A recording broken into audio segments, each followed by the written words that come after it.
Hello and welcome to AZ in the Circle, Arizona's softball podcast, where we shine a light on talented, hardworking softball players and coaches in and from the 48th state. Today in the circle, we have Coach Brittney Matta with University of Texas, El Paso. Thanks for being out here, Coach Matta. Yeah, thanks for having me. Yeah, so we got a great show planned. Definitely want to ask her a lot of good questions. I think ones that fans will appreciate, people inside softball will appreciate, kids out there or student athletes that are looking to move on to the next level will learn a lot from. So the questions I want to ask you, Coach Matta, is your story on how you got to UTEP, where you are now, your awesome journey where you played at ASU, and then also your great 4 years as head coach at South Mountain Community College, and then the national letter of intent this past fall where you signed 4 Arizona talented players, and then some other questions about going back when you were younger. What would you tell yourself about the recruiting process? And then as a coach, what are some of the intangibles you look forward to when you're trying to make a decision between two closely comparable student athletes? And then coming back to UTEP, we'll talk about culture, winning culture, Okay. and going into the spring season here a few weeks from us. Okay. Okay. Sounds good. All right. So the first question, you're now at UTEP. Tell me a little bit about how that opportunity came up. Yeah, it happened very fast. We finished our season last year, 2023 season at South Mountain Community College, where I was the head coach. We finished really strong. We went to the World Series, and a couple days after we finished at the World Series, I had Coach TJ Hubbard reach out to me, and we, just chatted a little bit about the possible move to El Paso. Not gonna lie, at one point, we played there when I was at ASU. We played at UTEP, and so it's kind of like a full circle moment, kind of thinking back to, I enjoyed playing at UTEP when we played there. And so, it was a kind of a full circle moment. We've had some upgrades to the field since I played. Obviously, we have a brand new turf field and everything now, but we just kind of got chatting about the possibility of being an associate head coach at UTEP. That's obviously very intriguing for me because I wanted to make that jump from junior college to back to the Division I level. That's where I ultimately want to be. I do want to be a head coach one day, but he gave me that opportunity to jump in as the associate head coach and take on that role and then take on the pitching and the catching. And so that would be, it would be the freedom to kind of run my own staff and have success in that area or fail in that area. And so one, it's just very telling of the leader that he is. He's, trustworthy in the process of bringing on a new coaching staff and trusting them with, his team that he's created. And so it was really, it was a good time. I would say it was probably 3 weeks to a month of just kind of the vetting process, talking to me and getting to know me and things like that. And then ultimately that's where I decided to be. So it's been good so far. The move was not too bad. It's only a short drive from here, correct? Yeah, 5.5 hours, not too far away at all. Still kind of feels like Arizona, maybe like the furthest possible part of Arizona, but it still feels like home. So Okay. It's been good. Well, that's great. And then and what about your first fall ball season that just we passed a few months ago, a couple months ago? Tell me about your first fall ball season as the associate head coach. It was great. The fall ball went really well. We played 8 games. We went 8-0. I think it's the first time in his tenure that they've won all their fall ball games. Obviously, that should be happening. We got to play New Mexico State, so some good, competition mixed in with some junior colleges and things like that to just kind of get us that playing time. Our pitchers did wonderful. I think it's telling. The fall season was telling for us because we have everything put into place. We have our offense, we have our defense, we have really great pitching for the first time. And so I think if we can kind of get it going in the right direction, we're going to peak at a time that's going to be really valuable to us. What time did you get onto campus, Coach, from when Coach Hubbard made you the offer to you got on campus? What was that? It went very fast. Like I said, we were finishing up the World Series late May, early June, that kind of area.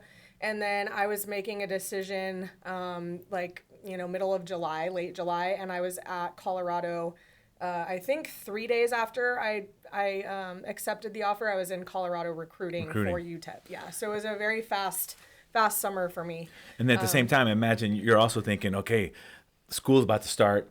What kind of systems and processes am I going to put in for the pitching and catching? You had recruiting going on, so you had the mind was working overtime for sure. There was a lot of things that I had to kind of get ready to go very quickly.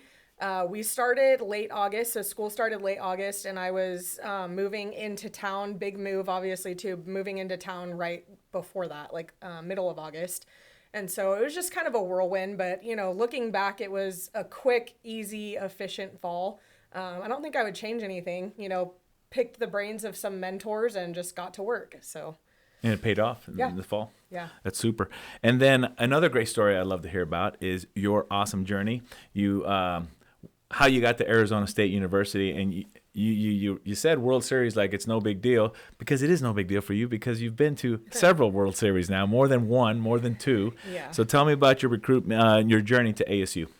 Yeah, so that's something that we talk about at UTEP a lot. We actually put that in our recruiting flyer, that together TJ and I have been to 5 combined World Series. And so winning 2 and then, combined being at 5 total, that's a big drawing factor for a kid that might be looking to play Division I softball. Like if your coaching staff has been to 5, World Series, that's pretty cool in my opinion. So we try to use that as much as we can. It's cool, anybody's opinion. Yeah.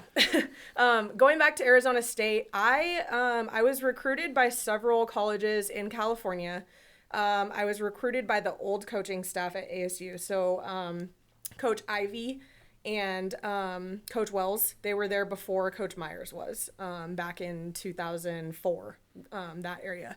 So when I was going through my recruiting process, I was recruited by them, but I was not recruited by Coach Myers. And so knowing that Arizona State was one of the places that I enjoyed being, I kind of took a different route, and I decided not to take any offers from anyone else.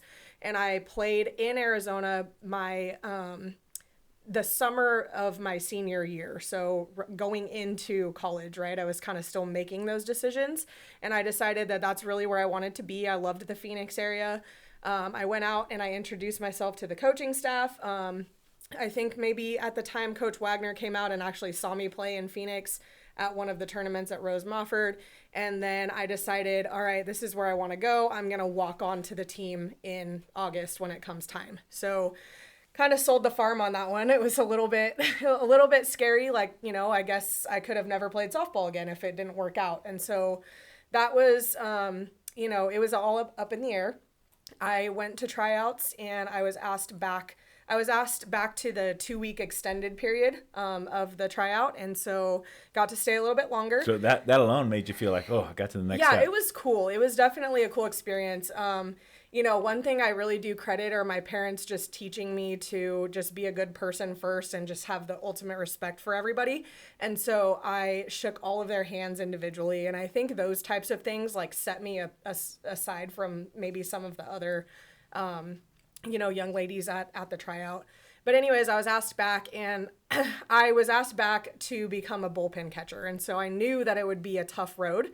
And a lot of people, there's haters everywhere, right? So a lot of people will say, like, you didn't even play in college. And it's like, you're right, I didn't. But I learned how to be a pretty damn good coach. And it was because Coach Myers kind of just took me under his wing. He's like, you go spend the most time in the bullpen that anyone's ever going to spend. You're not going to touch a bat your first year. Like, welcome to it. Go put in the hard work. So it helps me, one, coaching-wise, because I really do attribute that hard work and like getting to know the pitchers and the catchers segment to that time, right? I spent all my time there. I got the pitchers ready. I knew them, relationship wise, we had the best relationship out of anyone. Got to spend a lot of time with Kirsten Vogt, who was the pitching coach at the time.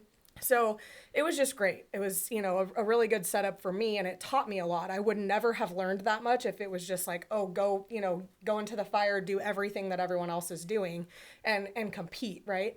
So I really enjoyed that. And it also helped me from the standpoint of, just looking back on it, I don't think I would have chosen any other route. I think, did it suck that I didn't get to play a lot? Yes. But with my student athletes now, it's like, trust me, like I have been through everything you have been through times 10. So you can't use the excuse with me that like you're not getting enough playing time, right? Because I only played like maybe 9 games in my career, you know? So these are things that people don't necessarily know. But it really just developed my coaching mind. And I do attribute that to Coach Myers and his staff, Coach Wagner too. I mean, I kind of slowly transitioned. After my sophomore year, I had an injury to my knee and I decided to join the staff and become a grad assistant or an undergrad assistant at that point, and then work to becoming a grad assistant. But the fact that they even gave you that as an option, you don't get to pick that. No, it's a cool opportunity. It's going to be like, hey, we love what you did for us. Yeah, it was a really good opportunity. Can you come be an undergrad assistant for us? That doesn't get offered to anybody. Yeah, and I think it was like the hard work factor, right? It was like I was willing to still kind of try to lead the team, even though I wasn't on the field all the time, you know? So there were things that were hard about that transitioning, having my close friends on the team still, but now I'm on the staff, you know, things like that. There were hard things along the way of that journey, but overall it was the best for me. And he was the one that truly like pointed out, like, you should become a coach. You really like these camps that we put on. You're really good with the kids in the camps. I started kind of working my way into the offense with Coach Wagner. And so it was just all encompassing. I learned a ton in a very short amount of time. And I credit them, immensely for that, the knowledge that they gave me. It was great. That's a great story. And then you, undergrad assistant, and then as you guys went to as a sophomore, I think that's the year you guys won the World Series. Yeah, we won the World Series as a sophomore. And then you come back as a undergrad assistant, and then you graduate, and then you became a graduate assistant, and then you went back to the World Series. Yes. And tell us a little bit about that. It was great. The hard work that we put in as student athletes obviously is something that I'm very proud of. But the amount of work that you put in as a grad assistant and as a coach and as a staff is just second to none. Like, I don't think anyone will ever get it unless you're actually a coach at that level. And so it's just a ton of effort, blood, sweat, tears, like relationships are sacrificed for you to do this. And so when you do it and you do it perfectly and you can go out and just trust that your team knows what to do and they execute, like, that is huge. That year we actually finished all of our postseason with 0 errors. So in 2011, that team went, multiple postseason games, 0 errors, including at the World Series. So it's just like nuts, that doesn't happen a lot. Did some inside softball stuff, in the planning for games, say the World Series games, do you say with the pitcher, you go through the batters and say, hey, let's do this for this pitcher, this hitter, let's do this for this hitter? Oh, yeah. There's a ton of work that goes into that. Casey Myers was actually kind of in charge of, putting together like the scouting reports on everybody. Obviously, we had a pitching coach that would put that time into, Chuck Darcy at the point.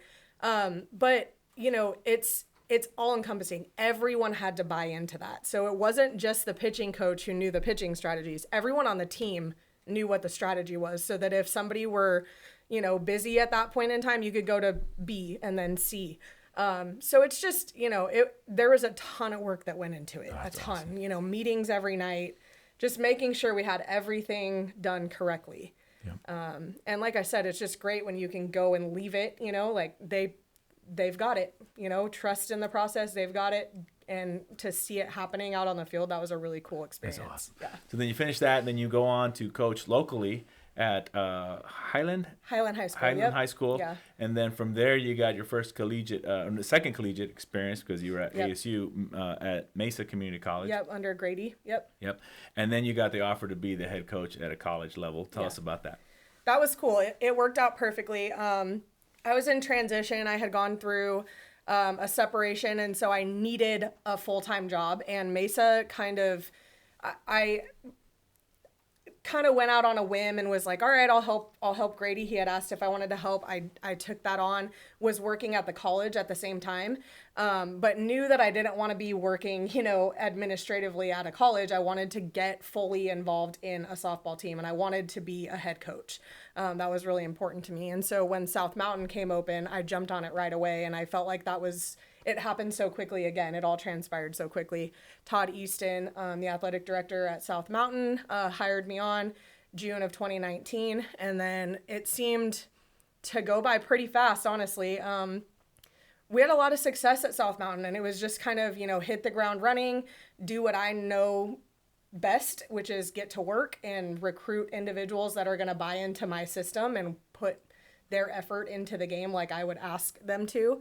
And, it went well. Obviously, there's very great competition in the ACCAC, Division I teams and Division II.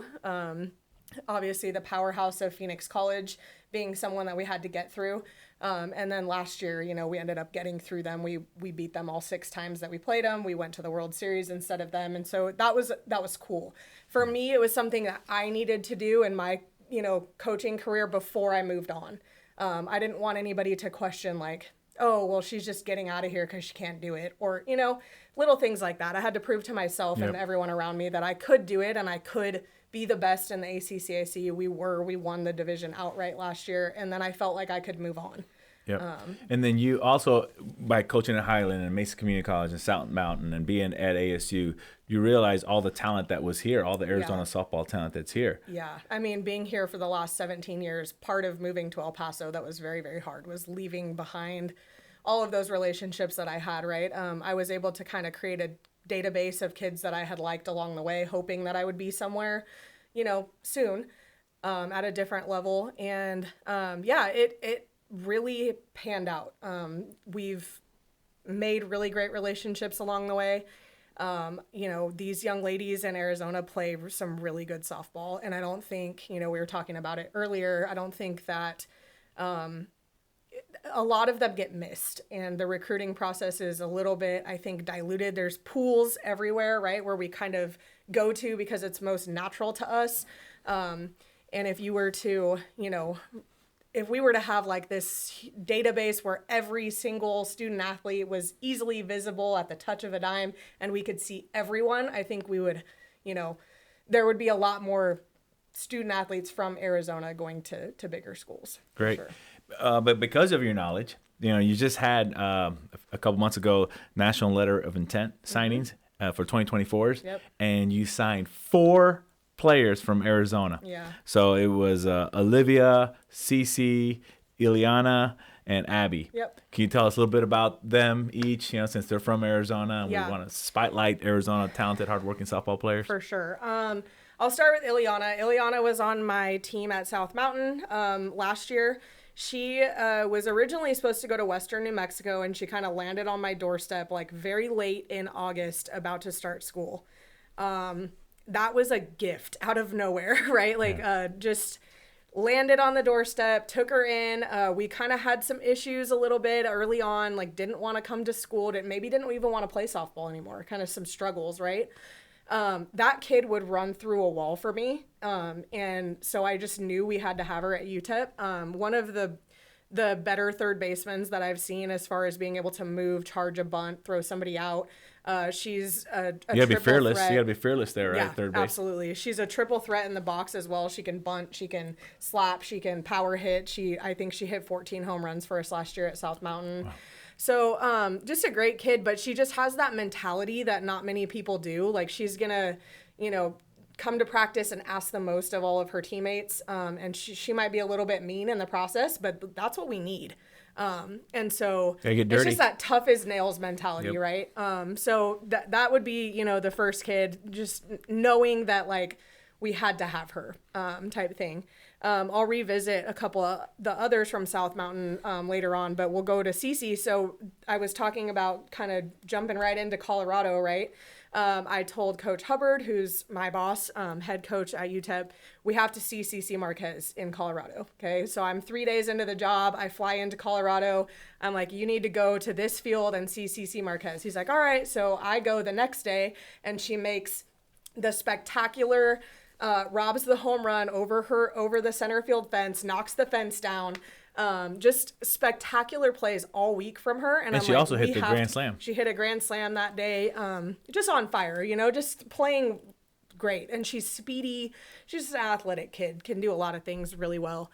And so he's like, yep, all yours, get it done. So I think that was my first offer to a high school aged kid, first one, and we got it done. So that was really exciting. She's a great kid too, great family from here, Queen Creek High School. So it'll be really exciting to see her, put her effort in.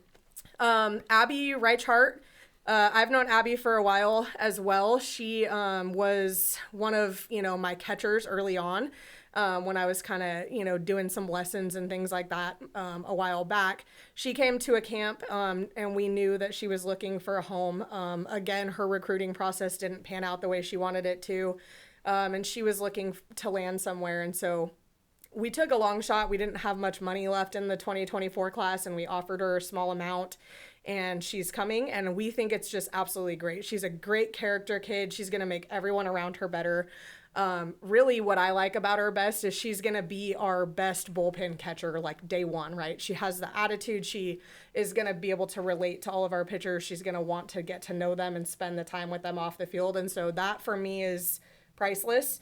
Everyone wants to be wanted. Yeah. So here you offer her a little bit of money. She's like, let's go. Yeah. And that had to make you feel great. Yes. And I can trust her, so that's part of it, is building relationships along the way. That's a huge portion, right? If I can trust you and you can trust me, we're probably going to make something work, right? I'm going to be extremely blunt and, honest all the time. And I think that gets me, somewhat of an upper hand when it comes to recruiting. I like to think that anyways. Credibility wise. Absolutely. Yeah.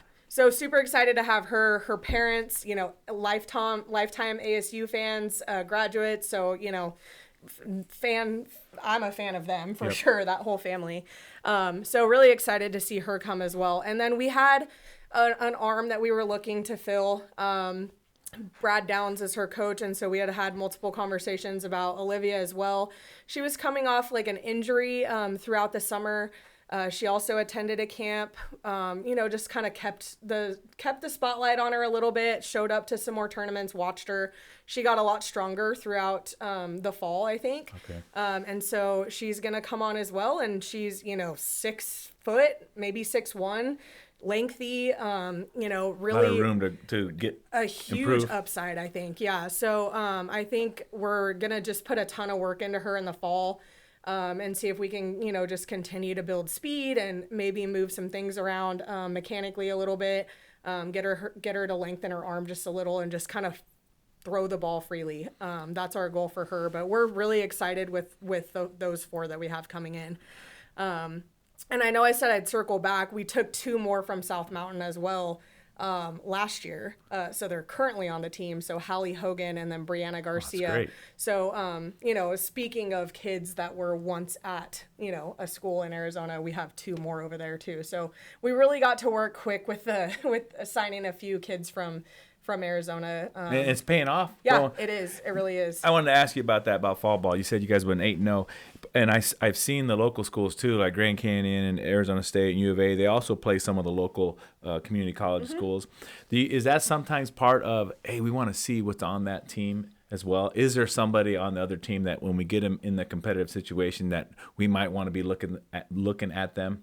Is that something that the D1 coaches, the D1 schools that play the local community colleges, they look for? Or Definitely. It's a recruiting opportunity for us. Whether we see someone on that day or not, it helps build the relationships. Again, it helps. We can call them at any time, and most of the time they're going to want to bring their team to us and play a couple games, right? Who doesn't at that level want to play at the highest level to show their kids, their student athletes, what that level looks like, right? We did it at South Mountain. It's just what those schools do. But we definitely do take that as an opportunity to recruit as well and see who those teams have. But mainly it's for, seeing the pitching, getting swings off, all of that kind of stuff. It just puts us in a better position to scrimmage someone other than ourselves. It gets a little bit boring and monotonous to scrimmage yourself every day, right? It's a little bit easier, and it brings out the competitive fire if you're playing someone else. And then here's, I guess maybe it's inside softball, but some of the fans like it.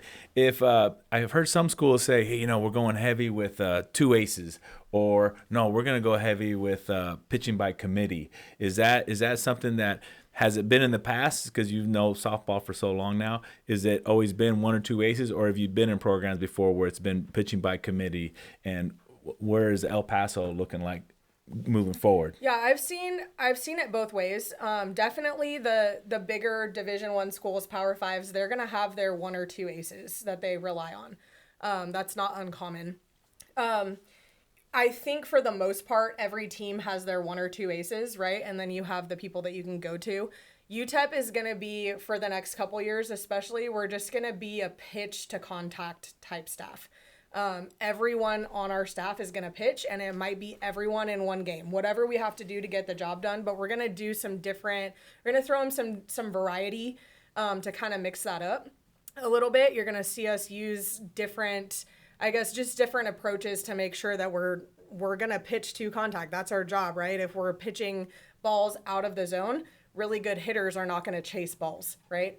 Especially that start out of the zone. So we want to pitch balls that start as strikes and end as balls, and the other way around, start as balls and end as strikes. And we want to just get inside the hitter's head, and we want to win that scenario. And so most of the time, 7 out of 10 times, usually, right, the pitcher is winning most of the time, even more than that.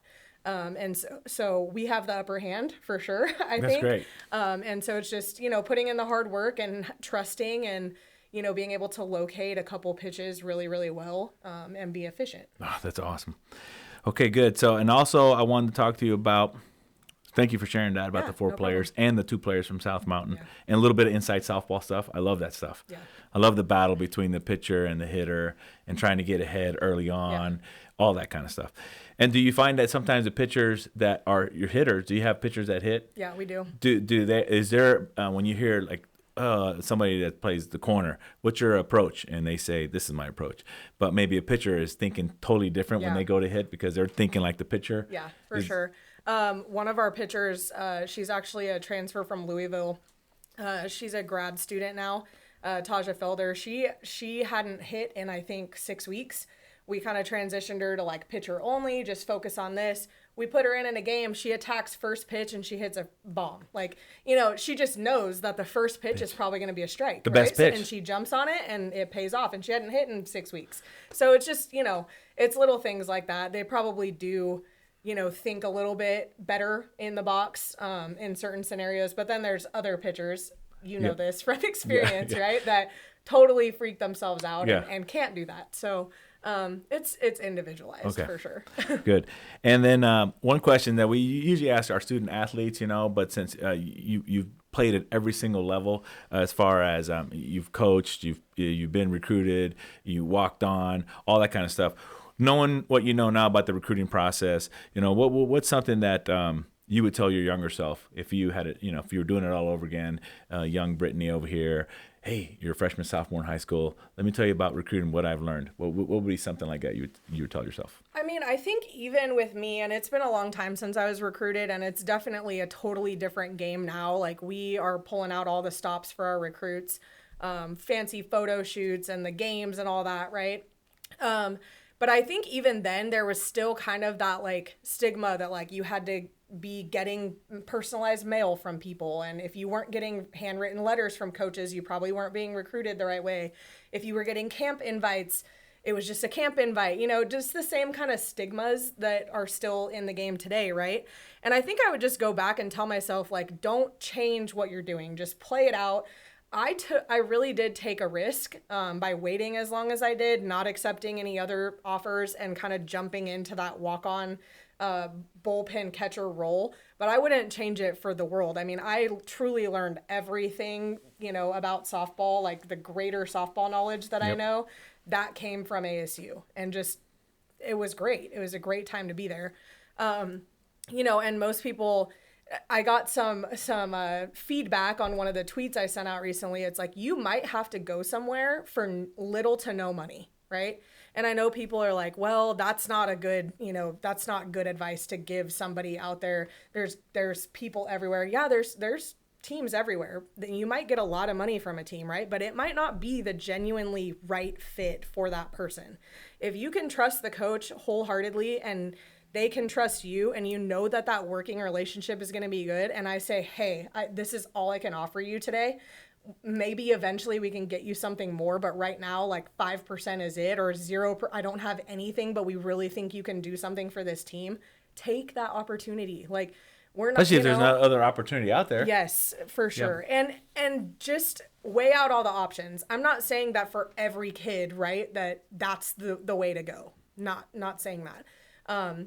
Obviously, you have a lot of different factors that play into it. Family finances, just family situations in general, whether they want you to go far, whether they want you to stay close, location, right? Just all of those things. But I think we're just doing a disservice by saying, like, I'm going to choose this place because it's the most money, and then the next year they're back in the portal, right? Yeah. It's just pick the place that feels like home, and that the location is good for you, and that the people surrounding you are the ones that you truly say, like, I trust this person with my life, and you're going to be fine. Good. Like, really. Yeah.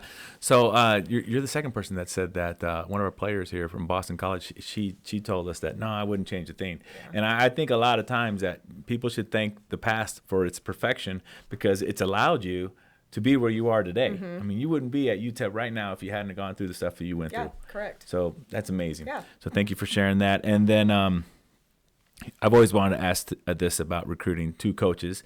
Is we talked about it earlier. One of the questions we were going to ask is: you have two players, you only have one scholarship left, or maybe in your case you're going to have, you could split it up however you want to do it. But if it came down to two players, mm-hmm. and they're both hardworking, they're mm-hmm. both talented, what are some of the intangibles that you also look for? Intangibles being those things that cannot be measured, that are unseen, but they're experienced. What are some of those intangibles that you look for in players? Well, for me, I really want to go out, and first and foremost, I want to go out and I want to see you do something that not everyone is doing, right? Like, set yourself apart from everyone else. A lot of times, we have like 5-6 kids that we're looking at, and it's like, I just really wish they would just do something, Doing the job is one thing every time, right? Trust me, like, I get that. If you're consistent, you're 4 for 7 every single time I see you play, great, awesome job, right? But there's also something about, like, leaving your feet for a ball, right? Or throwing someone out and just giving just energy, right? Like, let it all loose. Like, I want to see those things, because it sets you apart from everyone else that's just out there going through the motions of the play. So that's the first thing. And then second, like, be real. I don't want, coaches call and we might have a script on a day, but if I'm asking you, like, what your favorite, like, sunflower seed is, like, be real with me. I don't need you to have, like, a scripted answer to, questions that we're asking. I like the Taco Supreme because it tastes good. Yeah. I just want you to, like, shoot the shit with me, right? Yeah. Like, just like have the feel of, just someone that I could talk to. Because if I go to you in a game and you're tight and you're panicked, and I say, like, hey, want to hear a joke? And we're able to have that kind of sense of humor and play off of each other as well. Like, yeah. And so that's what I want. I want you to just be real. I want you to, just talk to me like I'm your coach for the last 10 years. Like, I truly want them to feel like themselves. And so that's huge for me. It often feels like scripted, or like they're nervous, right? And it's like, you don't have any reason to be nervous. On these, we're looking at you already. You're in the driver's seat, You should be having the most fun of your life during those recruiting calls or during those visits. And so take that opportunity to just be yourself. Yeah. I do like the fact about the energy that you say, the intensity, the enthusiasm, because that's one of the reasons why, I think many people, but I enjoy softball so much, mm-hmm. is the just unbridled enthusiasm that's shown right away. Yeah. You look at the MLB and they hit a double and they're like, whatever. Mm-hmm. And they're, but the softball players hit a double and they're doing some kind of celebration up there. They do a great catch and they're all celebrating. They're really not afraid to show their emotion. Yeah. And I think that's totally contagious to people that want to watch more of that. Yeah. I really like a passionate player. Like, I like when I see your heart being displayed on the field. Like, that really does it for me. If you can show me that on the field, then I know for a fact you can show me that by, like, opening up and speaking and communicating. Because most of the time what you're doing is not communicating, right? You're physically swinging or you're throwing a ball.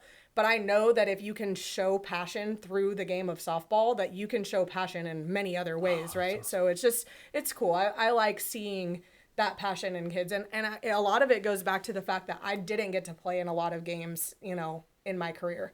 I would love to go back and do it all over again and play in just one. Like, I have dreams still about it. Like, Coach Myers is asking you to go, like, suit up, put your catcher's gear on. And I'm like, oh, God, And I, like, wake up with that, like, want to go do it. Yeah. And so it goes back to that for sure, like, wanting to do it again. And, I just want everyone to go out there on the field and just play with passion. That excites me for sure. That's awesome. It's awesome to see as a fan.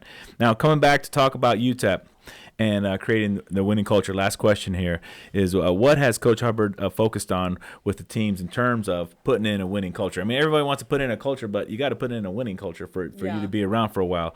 And is the team looking forward to the season that's coming up, about to get underway? And in the little time that you've been there, what have you seen as far as culture and preparing the team to take off?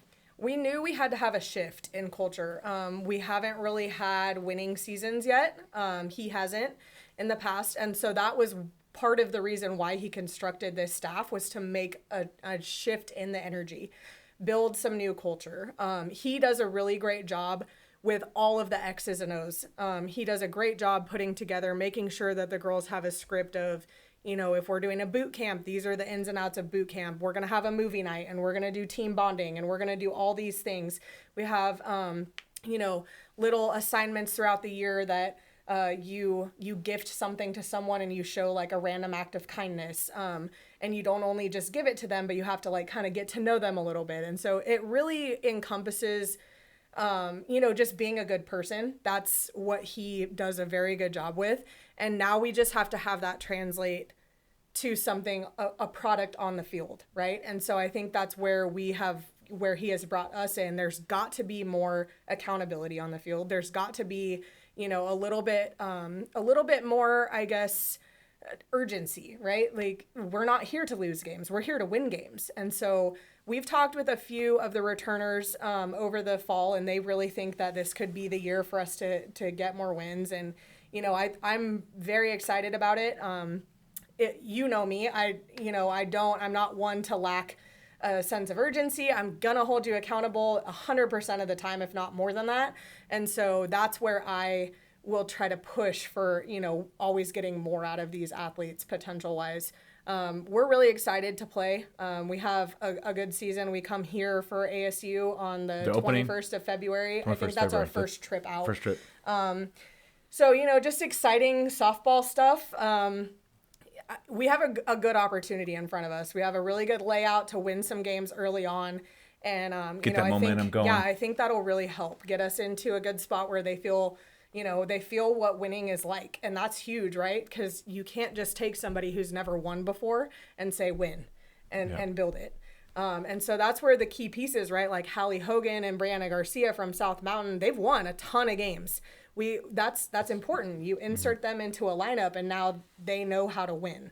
And I'm not saying that these other girls don't know how to win. They want that badly. You can see it. So it's just pairing that with, the opportunity to win, and going and doing it. Are there a couple teams where you may see in the schedule that, hey, I think our athletes are just about as good as them, or not better now? We're finally catching X team. Is there certain series out there that you've improved, or you've arrived at the level that you want to arrive, that you can mark on the calendar and say, hey, if we compete against this team, then?